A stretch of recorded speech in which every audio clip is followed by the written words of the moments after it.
BFM vendu à un prix astronomique. Le prix qu'ils l'ont vendu, c'est la culbute de l'année. Elle est magnifique, je vais vous montrer l'article, regardez. Ça a été BFM RMC, a été vendu à Rodolphe Saadé, le patron de CMA, CGM, les armateurs, là, ceux qui font les porte-conteneurs en général, quoi. Voici l'article, vous allez voir le prix, vous allez être choqué, mais surtout le rapport tarif-bénéfice, il est choquant. Vous voyez là, c'est écrit que voilà, Altis Media, BFM, Business, Région, Story, Radio RMC, etc. Vont être vendus. Mais surtout, moi ce qui m'a choqué, c'est le prix. 1,55 milliard d'euros, alors qu'à la base, ils en voulaient 2 milliards. Mais le pire, c'est que cette boîte, Patrick Drahi l'a acheté à environ 200 millions. Ils ont réussi à la monter à 400 millions. Ok, mais la marge, c'est à peu près 100 millions. Donc en fait, il l'a vendu pratiquement 15 fois le bénéfice annuel. C'est gigantesque. C'est gigantesque. Et il y a un banquier d'affaires, il dit que c'est 14 fois l'EBITDA. C'est gigantesque. Honnêtement, Patrick Drahi, c'est un gars, il sait faire des affaires. Hein. Parce que franchement, c'est énorme. Comme quoi, en fait, on n'achète pas des médias pour gagner de l'argent. Parce qu'avant d'amortir un média comme BFM, il va se passer peut-être 15 ans. Mais c'est surtout politiquement que ça devient intéressant parce que ça vous donne un point de négociation, comme il l'a dit lui-même dans un autre article. Sur Internet, dites-vous, vous avez plein de boîtes de digital marketing, digital business, etc. qui sont vendues 24 mois de bénéfices. Ça veut dire 2 ans de bénéfices. Ça veut dire à l'échelle d'un média comme BFM, ça aurait coûté 200 millions pour acheter BFM.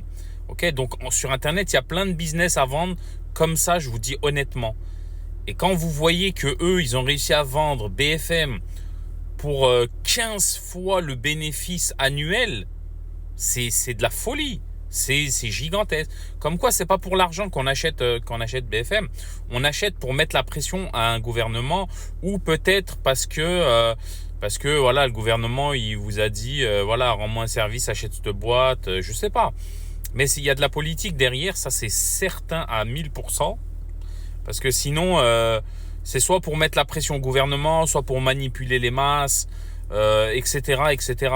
Et le problème, c'est que maintenant que Patrick Drahi il va vendre BFM, bah, potentiellement, il a beaucoup moins d'influence et peut-être que potentiellement, il va avoir plus de soucis maintenant.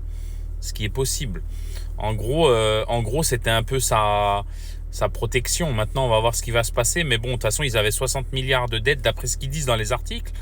Et ils l'ont vendu à 1,55 milliard. Donc, au final, ça représente que dalle, en fait, par rapport à la dette totale du groupe, en fait. Mais en tout cas, sacré business, en fait. Et c'est impressionnant. Et c'est pour ça que je vous dis, il y a plein de business sur Internet, business d'affiliation, business de e-commerce à racheter, des gens qui vendent ça avec des super bénéfices, qui vendent en moyenne 2 ans de bénéfices. C'est-à-dire si le mec il fait 40 000 euros de bénéfices en 2 ans et que c'est assez stable, il le vend 40 000. Ce qui est une affaire en fait. Donc c'est beaucoup plus rentable que des trucs genre l'immobilier, etc.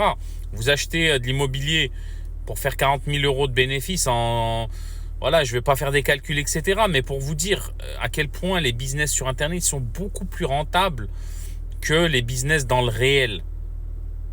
C'est tout ce que je voulais dire. Qu'est-ce que vous en pensez ?